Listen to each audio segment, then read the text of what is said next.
Please welcome Milwaukee County Sheriff David A. Clarke, Jr.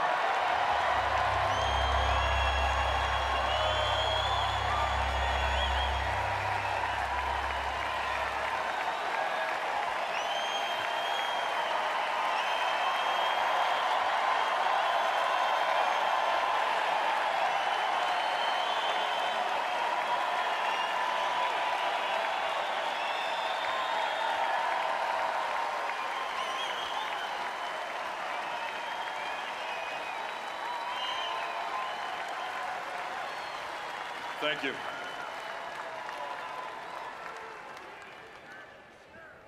Ladies and gentlemen, I would like to make something very clear.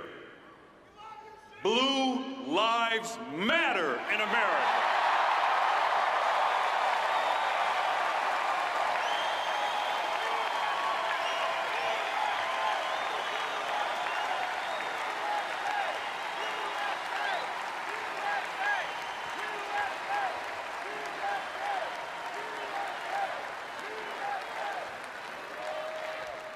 I stand before you tonight with a heavy heart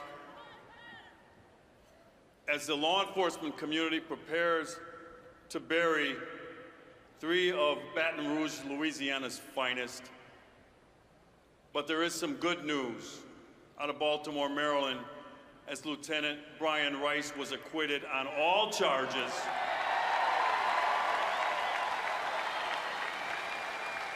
In the malicious prosecution of activist State's Attorney Marilyn Mosby.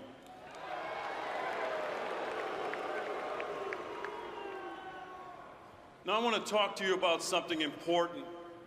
Indeed, a concept that 5 law enforcement officers were murdered and 9 more were wounded for earlier this month, and for which 3 more were murdered 2 days ago in Baton Rouge, Louisiana, and that is the importance of making America safe again.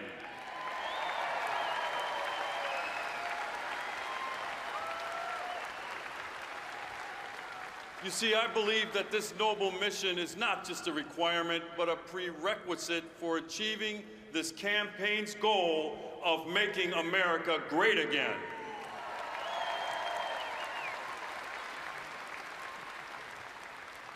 We simply cannot be great if we do not feel safe in our homes, on our streets, and in our schools. I see this every day at street level, where many Americans increasingly have an uneasiness about the ability of their families to live safely in these troubling times. This transcends race, religion, ethnicity, gender, age, and lifestyle.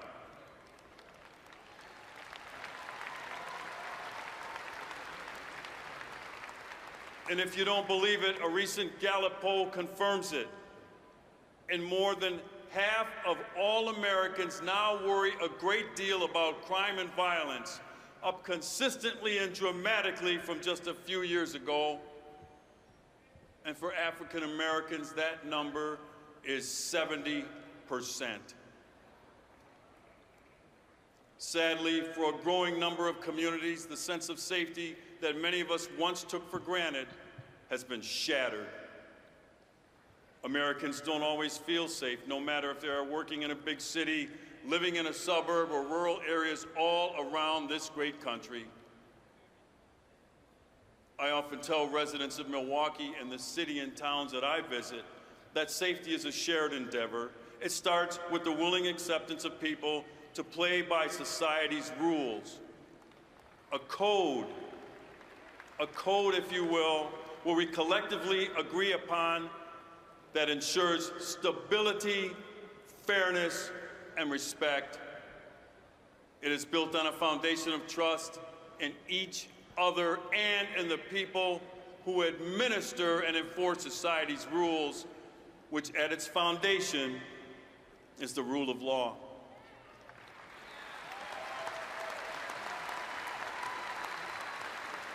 In 1963, Dr. Martin Luther King Jr. wrote passionately about the interrelatedness of all communities and states and about our inescapable network of mutuality tying us in a single garment of destiny.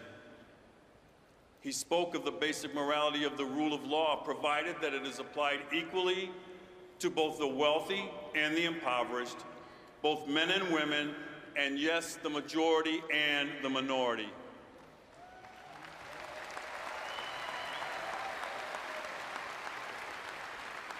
What we witnessed in Ferguson, in Baltimore, and Baton Rouge was a collapse of the social order. So many of the actions of the Occupy movement and Black Lives Matter transcends peaceful protest and violates the code of conduct we rely on. I call it anarchy.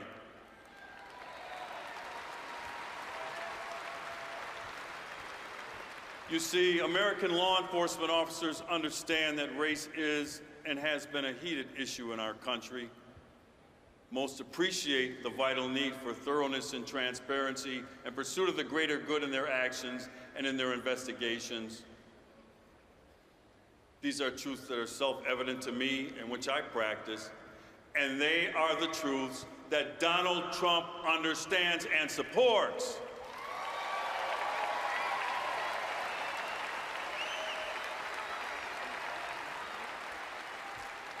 Donald Trump is the steadfast leader our nation needs.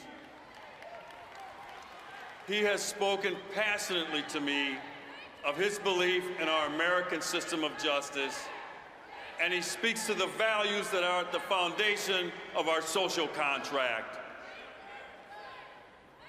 Throughout his campaign and over the many years before, he has consistently and constantly raised his voice, not only in defense of the character of the American police officer, but the need for all people to feel that they are being treated fairly and respectfully by law enforcement.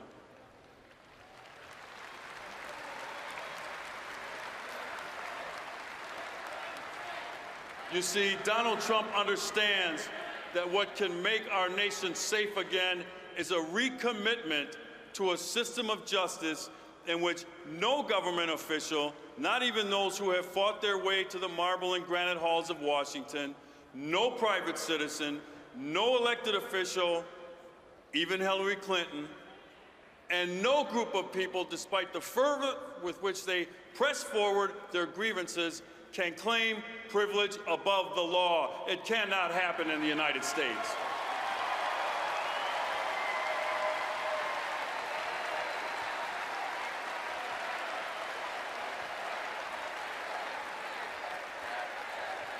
The tradition of the primacy of the rule of law in America is strong. It is in those simple facts and in our acts we will move forward toward making America safe again.